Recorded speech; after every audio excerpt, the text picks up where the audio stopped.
Mm, mm, mm, mm, mm, mm, mm, mm. Good morning, good afternoon, good evening, family.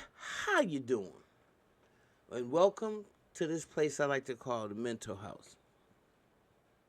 You know, I told y'all my feelings about, I guess, the climate in America, and also the problem, in my opinion, what the problem is. And I've always said it.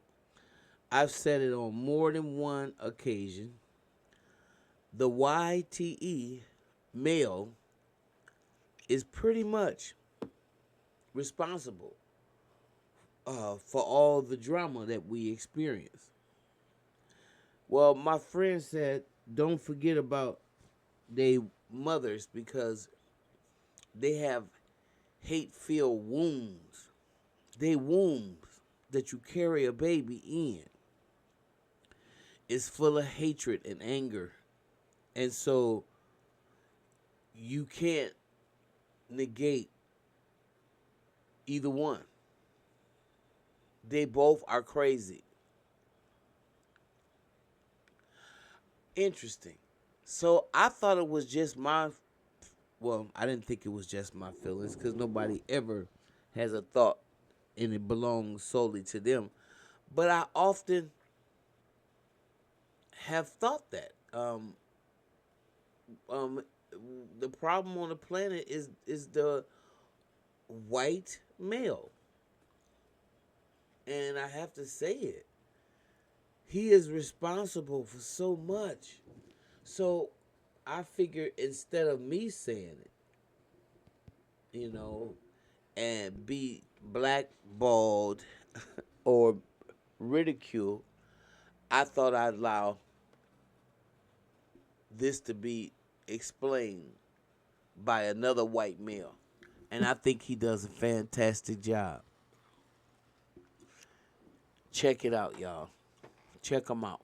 They are it's for the black community. We love statistics when it comes to the black people. If crime statistics really mattered to us, we would be talking about white Oops. men every damn day. We as white people love to throw around statistics when it comes to the black community.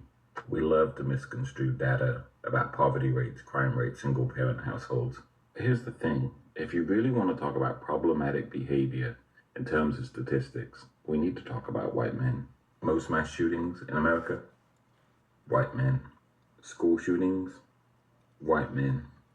Intimate partner violence, typically known as domestic violence, white men. Police brutality and systemic violence, white men. Online harassment and extremism, white men. Domestic terrorism, white men.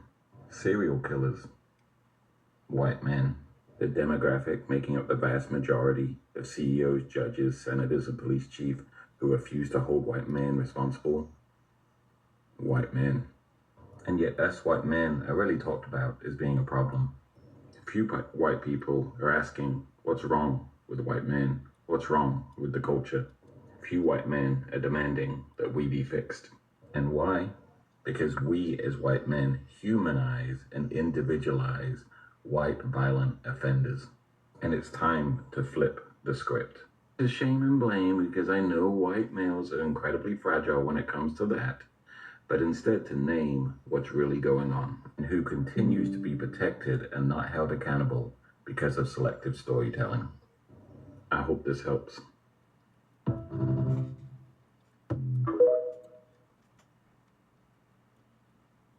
One way that I knew that white patriarchal supremacy was failing here in America in particular was when I observed that college educated white people now were suffering under the same system that was supposed to benefit them the most. See, we didn't have a student loan debt crisis until college educated white graduates could no longer pay their student loans. We didn't have a housing crisis until college educated white people could no longer afford a starter home or the mortgage or the interest rate for a starter home or family home, etc. All of those things, student loan debt, being unable to find work after graduating from college despite being qualified, being unable to afford a nice home or property for your family to build wealth and to build status through inheritance and passing down and whatnot. All of those things have long been challenges for Black people and for people of color, even with all of our college degrees, our certificates, our etc., etc. But it didn't all become a crisis until college educated white people started to suffer. And if you really want to sweat thinking about this, poor white people who are especially disingenuous as being like some of the largest demographic of Trump supporting Republicans were this one suffering the most under the same white patriarchal supremacist system. The fuck was that? Anyway, the ancestors are just agreeing with what I'm saying, basically. But poor white people being so disingenuous and being the largest subgroup of Trump supporting Republican voters, were sitting here suffering as impoverished Americans without access to college education and upward mobility and whatnot. And we're still upholding and enforcing through violence the systems of white patriarchal supremacy. As I've said previously, white patriarchal supremacy was always destined to fail because it was built on a system of privilege, and who can access that privilege was always going to be a changing definition. So white gentry could access it by virtue of birth, by virtue of their wealth and nobility status at birth, by virtue of the family that they were born into. Then it had to change to accommodate white men who were not born into the gentry, who were not born into land-owning, wealthy, powerful families. Then it had to change to accommodate white men who were not Protestant. Then it had to change to accommodate white women. Then it had to change to accommodate white people. Then it had to change to accommodate foreign people of color. It had to change to accommodate biracial and mixed race people, etc., etc. That privilege was always a changing definition by virtue of human action and human action over time. It was always going to change and thus was always going to fail.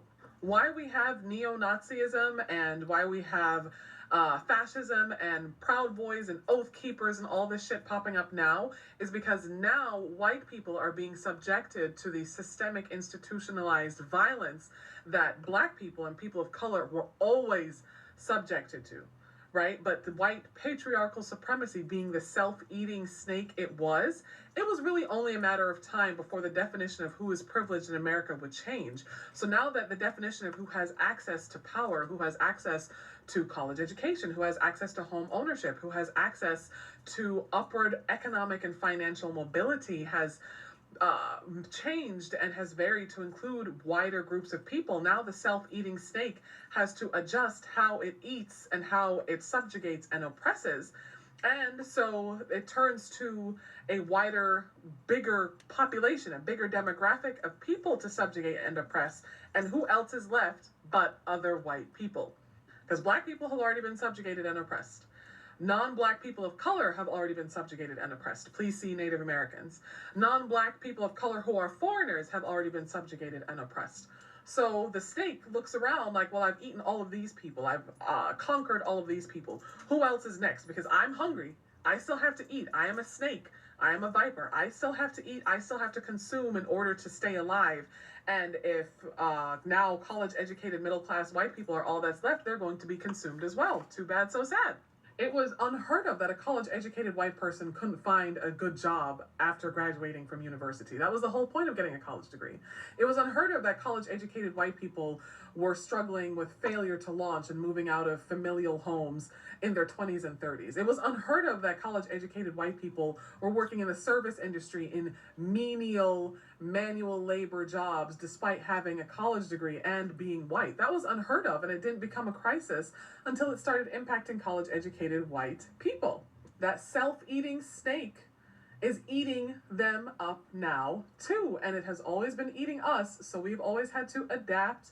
We've always had to rely on one another. We've always had to change. We've always had to live on the outside, be on the outside looking in. We've always had to delay certain life milestones like home ownership and marriage, etc., and finally achieving a good paying job and being debt free. We've always had to delay those things. But now college educated white people are getting just a small, little eensy weensy, teensy weensy little taste sampling of what black people and people of color have always lived with in this country since this country's inception. And what do? Turn to neo fascism. They turn to white supremacy. They turn to neo-Nazism. What did I say a while back? Poor white people who are Republican Trump supporting voters are extremely disingenuous because they're upholding a system that oppresses them too. They know that and they don't give a fuck. What they're hoping is that the self-eating snake will stop eating them and turn on the rest of us instead. Thank you for coming to my TED Talk. One of the things that I truly honestly despise about white supremacy and white supremacist institutions and societies like America is that white supremacy gives all white people a sense of credibility. It gives them credence and it gives them identity, right? Whether they are white and poor, which is most white people, let's be clear, there are only like 5 or 6 well-known, wealthy white families. The rest of you are not part of the 1%, and quite frankly, are probably not even part of the 100%. If we're keeping it a buck, you have to work for a living, and then when you retire, you have to rely on Social Security and Medicare so you don't die slowly, agonizingly, and painfully. But that's another discussion, right? So whether a white person is poor, whether they're disabled, whether they're LGBTQ+, whether they have brown hair, whether they have blonde hair, they're still white, and their whiteness alone, because of centuries of oppression, gives them automatic credibility. It's an automatic, like, in club that they're all a part of. It's an open secret. It's a silent acknowledgement of identity amongst themselves. This is why so many of our Caucasian brothers and sisters were so adamant and so excited in the wake of Kamala Harris being the Democratic presidential nominee, and we're going to all those rallies, and we had all these social media hashtags and trends and everything like that. The silent agreement among most white people was that, yeah, we're gonna smile and ooh, yeah, we're so excited, yeah, but when we get in that voting booth, we need to lock in, okay? Because what white people won't openly admit is that in their minds, answering to a white fascist dictator like Trump is just a small price to pay for answering to someone who is in power, who is still white. At the end of the day, losing their jobs, losing their health care, losing their social safety net, losing their footing, losing all their grounding, losing their families, their homes, their ability to eat, etc. Those are all just small prices to pay because most white people are quite content being oppressed if they're being oppressed by another white person. And if you don't believe me, look to 2 sources. One, the data from the exit polls breaking down who voted for Trump by race and by gender. And 2, again, the same data from the exit polls looking at the number of college-educated white women who voted for Trump. College-educated white women who, by and large, pursue liberal arts and social science degrees, where they spend 4 years minimum talking about oppressive systems and institutions. So they should really know better. Not my laundry buzzer going off while I'm talking. Anyway, that's what I truly hate about white supremacy. It's an automatic in club, and everyone else is left out of it.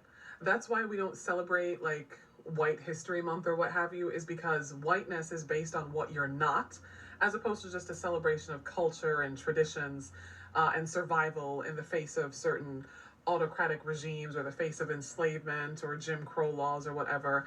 It's like an automatic in club for them. It's a silent agreement when they're in rooms with one another. It doesn't matter what they say they vote for, what platforms they publicly say that they support. When they get in that anonymous private voting booth, all that shit goes out the fucking window.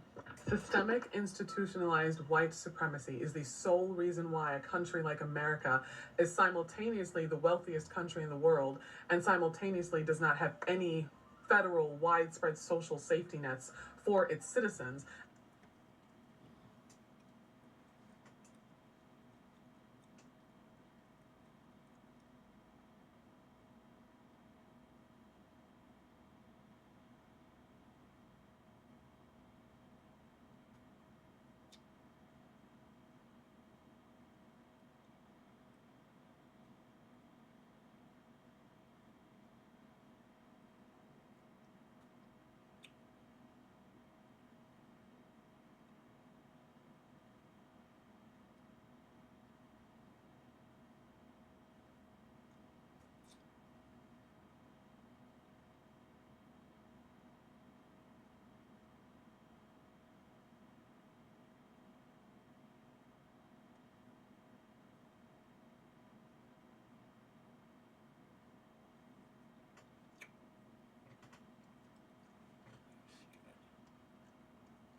platforms they publicly say that they support, when they get in that anonymous private voting booth, all that shit goes out the fucking window.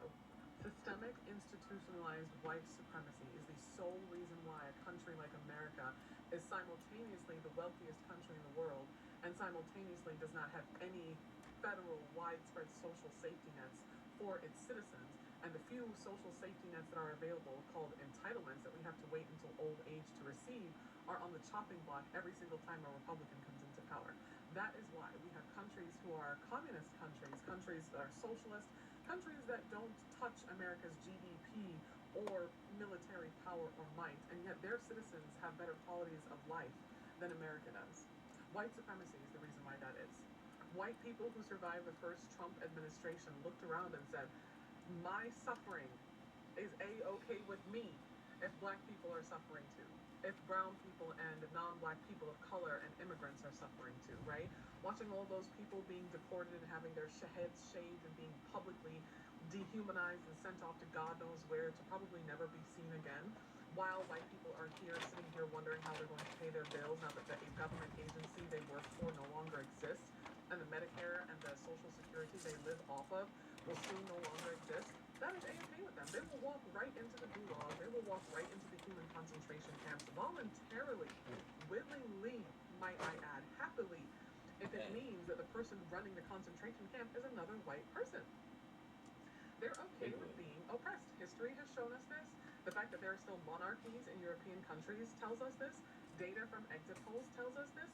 It is just a small price to pay. That's why we can't get through to them with messaging or with statistics or with facts or with logical arguments. Nothing will get through to them because they don't want to be gotten through to. That's just it. So leave them. Leave them to suffer. And quite frankly, I'm beginning to agree with the Democrats and their kind of hands-off approach, because this cycle happens every single time, right? Republicans come in, slash funding to every fucking thing that's not war or business related, increase taxes on everyone except billionaires, and then the economy is in shite, everything's a fucking mess. People become tired and elect a Democrat. A Democrat comes in, fixes the problem, and then institutes public policy that would positively impact everyone, including people who are not white, and put not white people in power. The same white people who are suffering under the Republican president now turn on the Democratic leadership, vote in another Republican, and then demand that Democrats turn around and save them. Like, lather, rinse, repeat is literally what that cycle is. So I agree with the Democrats. Hands off. Give the people exactly what they want. After all, who are we to argue with the will of tens of millions of Americans? At this stage, let America get exactly what America wants. That's all we can do. Thank you for coming to my TED Talk. A racist's happiness is hinged on black people's pain. That's why they have to be where we are. They're extracting. If you hate me so much, if I'm so inferior, why are you in my comment section? Why are you drawn to me? You know, sometimes jealousy gets so big that it turns into hate. We don't hate black people. You're jealous of black people. And you need to come to terms with that fact. I've never seen so many racist comments under a comment section in my entire life until today. Every single video of black students graduating, the comment sections are filled with the most incredible racism. It's funny. It's not even sad. Y'all are some losers. Imagine that I hate you so much that I come to your sports games and I shout obscenities at you from the bleachers. I know that there are a lot of young black people that still have like a visceral reaction to racism because it's something that they've never had to really experience in this capacity. But I grew up in the 90s. Right? And after a while, you just kind of realize how ridiculous racism is to the point where you don't even react to it. It's nonsense. It's nonsense. Every time I come across a black person who posted a video of themselves graduating, I always come into the comment section and say, delete and block these people. Delete and block these people. They are extracting from you. If you come across a video of a black person graduating, dancing, black people celebrating their accomplishments, please offer your words of encouragement. Drown out the hate with as much love as you can muster. I have made this a full-time job for the past couple of weeks now. Even if it's just a simple congrats. I wish you the best in your academic endeavors. We need to bring back community power.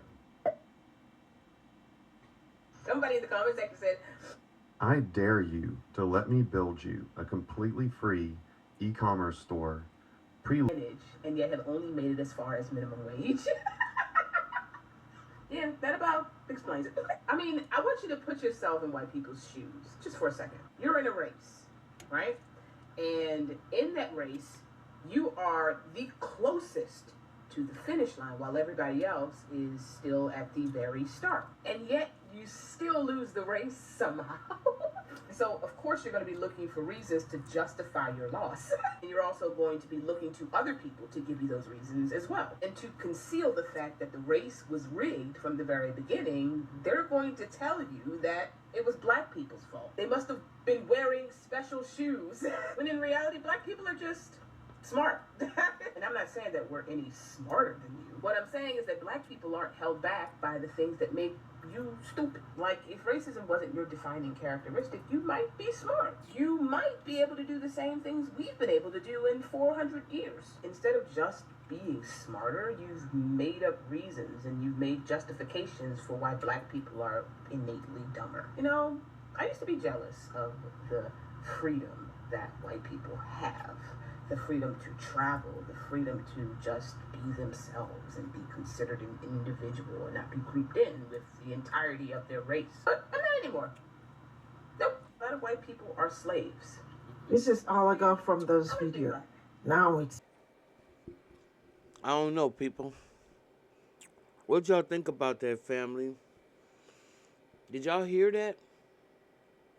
Did you hear the white man describe his peers, his just as who they are? Now, that's something for you to digest, okay? Let me know what you think about that. And if you like the video, please like, subscribe, and share your opinion. And I will be glad to discuss it. I'll see you in the next video.